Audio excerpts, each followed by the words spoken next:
Ooh, we need to have a little talk, marketing friends. Yes, the funnel has changed. Sure, the world of zero clicks and the end of traffic, it is here, but that doesn't mean that all traffic is dead or all websites are useless or all conversions will cease. That's not what's happening.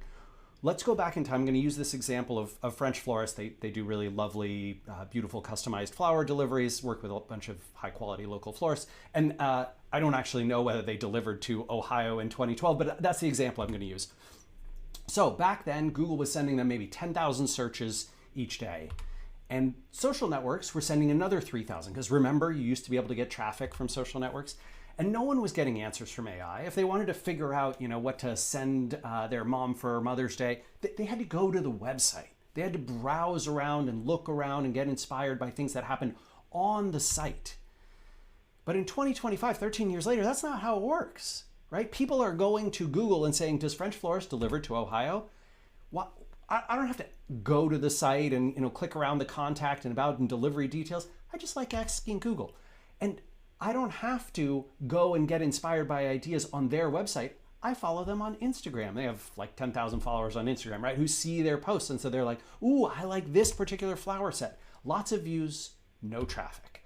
They go to ChatGPT and they say, hey, what are the best flower options for my mom who's in her 60s? She likes mid-century design and she likes simple decor. Boom. There you go, right? You get the answers. You don't have to go and visit until it is time to actually transact. And then you still go to the website. This is why it is still important to have the website itself, which informs the social content and the content that search engines put up and the content that AI tools give as answers. But don't think that you're not going to get the conversions just because the marketing is happening in these other places. Back in 2012, sure, 1 million people per day were looking for info about that niche. And maybe the website was getting 15,000 visits and they were making 400 sales. And in 2025, the funnel has changed. There's still those same 1 million people, probably even more because the economy's grown, looking for info about your niche, but your website is getting far less traffic because people don't need to go to your site to solve all their problems. Google and ChatGPT and all the social networks, they are solving those problems on the platform without sending a click, without you getting a single visitor. And so you're still making 400 sales a day because when they get those answers in those places, people still come to you, right? That's where they're going to transact. And so the big differences, two big differences. One, optimizing for traffic is straight up dumb. It's just a bad idea. It doesn't make sense. And number two, the way to improve is not to get more visits to the website, which was the way that we sort of pounded on things in 2012. The way to improve is to improve your marketing and the experiences people have off of your website.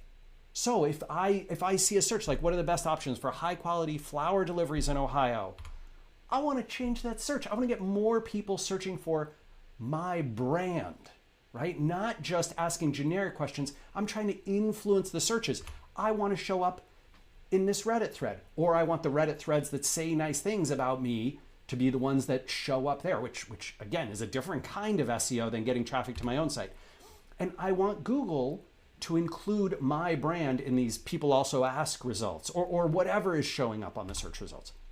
I want these social networks to have my content so that people are getting inspired and they are getting brand impressions from me in the social media results, right? I want to be in these places. I want to be at the top of Instagram with all the likes. I want to be in the Pinterest results with a bunch of pins where people, when they click on those, are coming to my site, right? And I want to be in the LLM answers. Step one is figuring out which of these platforms you actually care about and have to care about, right? So Reddit, as we noted, is in here. Pinterest is quite high. You can see ChatGPT is in there. These make sense. This is for searchers of florists in Ohio. And step two is actually be present in the places they pay attention, the right subreddits, the right threads, the right websites and web pages, the right social accounts on the networks mentioning and talking about your brand. This is zero-click marketing, people. It's not zero marketing.